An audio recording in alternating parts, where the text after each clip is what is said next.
Hi, my name is James McDunn, and I am a candidate for a position as an adjunct music teacher at Elmhurst University. Let me speak a little bit about my credentials to start with. I hold a Master of Music Education degree from the Vandercook College of Music. I was in the choral concentration while I was there, which I took choral conducting and choral arranging. But in addition to that, I also took classes in orchestra conducting and orchestra arranging, as well as band conducting and band arranging. I also took private lessons in conducting as well.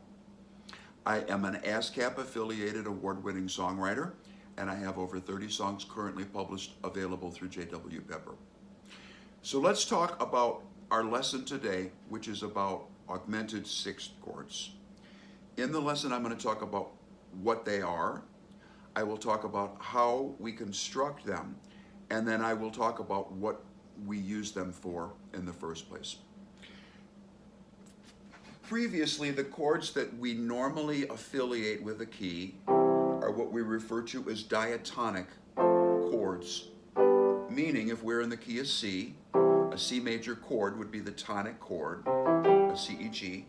If we go up 4 steps, we would have an F and an A and a C, which would also be within the key signature of C. And if we go up one more step to the dominant, we would have a GBD, which would also be within the key signature of C.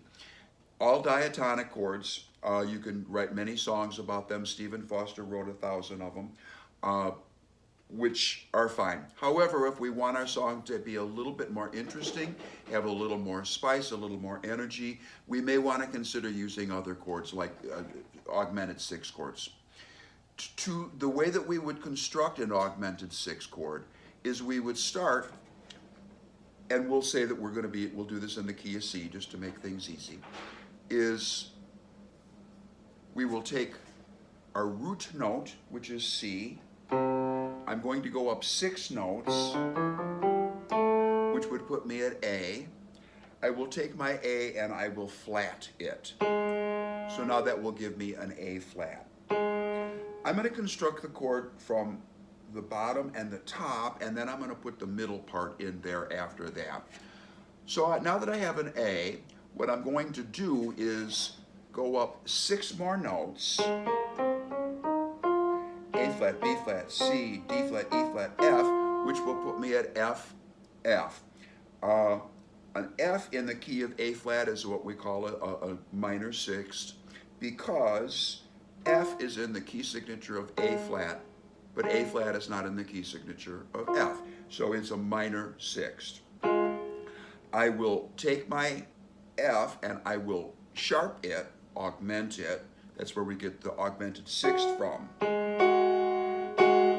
And I'm going to get a pretty dissonant sound, but we'll talk about that in a couple of minutes. What I will do now that I have those 2 notes, I will go back to the original key, which of course the original key is C, and I will put the tonic note. And I have an augmented sixth chord.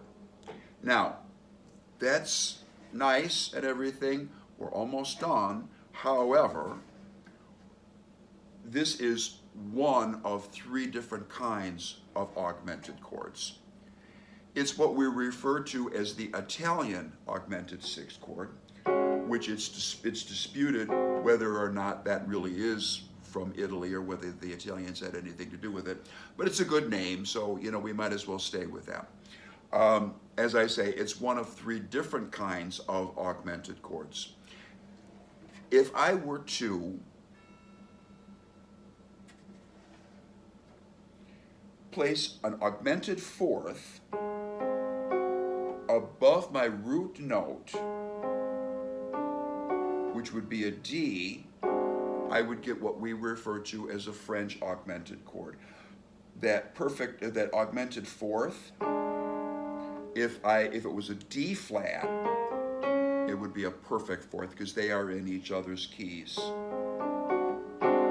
So that's going to make it a little bit spicier, it's going to make it a little bit crunchier, and it's what we refer to, unlike the Italian augmented chord, which is just the 3 notes, I'll put 1 more in there and make it a French Italian sixth chord.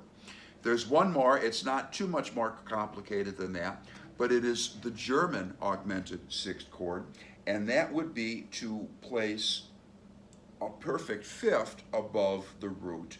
So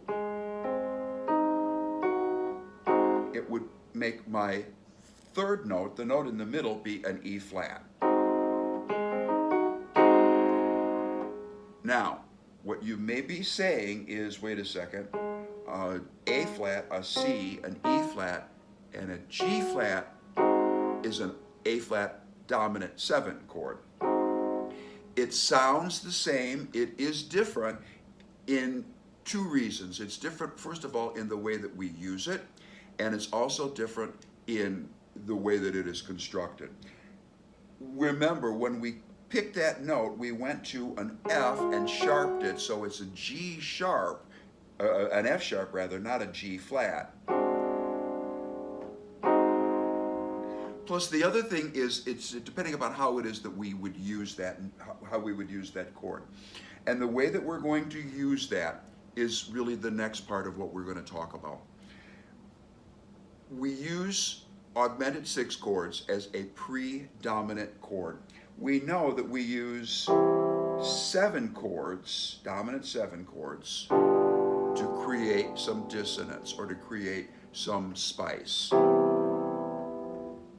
And then we resolve our chord. So if we go from here to here, we pretty much know we're not going to live there. We're really just going to visit there, and we're going to come right back.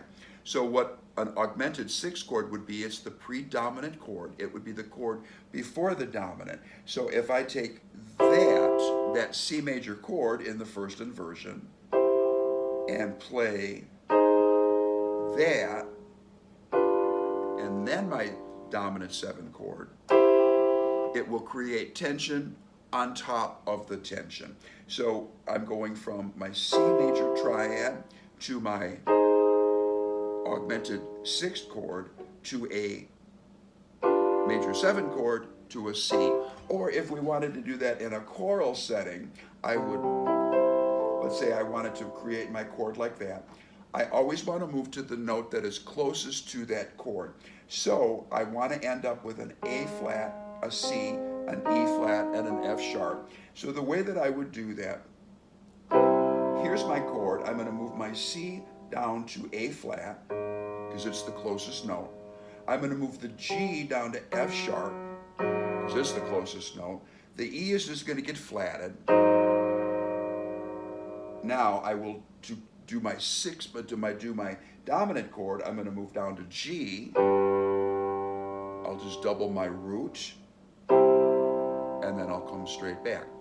We do have to be careful when we are using German augmented chords, because we have an A flat and an E flat. When we resolve them, we could end up with parallel fifths. So we can do one of a couple of different things to resolve that.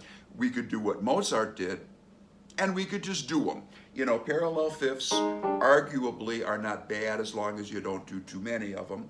But people at the time referred to them, he did them periodically, and he didn't mind that they were parallel fifths, so he just left them in there. And people began to refer to them as the Mozart augmented sixth. The other thing that we can do is just voice around it so that we don't end up with those parallel fifths. So again, augmented sixth chords are chromatic chords. I create them by going to the 6th note of the scale. I flat that note. I will then augment, I will go up 6 notes to an F. I will augment that, and I will include the tonic. If I include the D, an augmented fourth above the root, I will end up with a French augmented chord. If I put a perfect fifth above the root, I will end up with a G augmented sixth chord. Thanks very much. I hope you enjoyed this. I hope this was useful. I hope that you find this helpful. Do feel free to watch this again if you need to have additional clarification, and I appreciate you watching.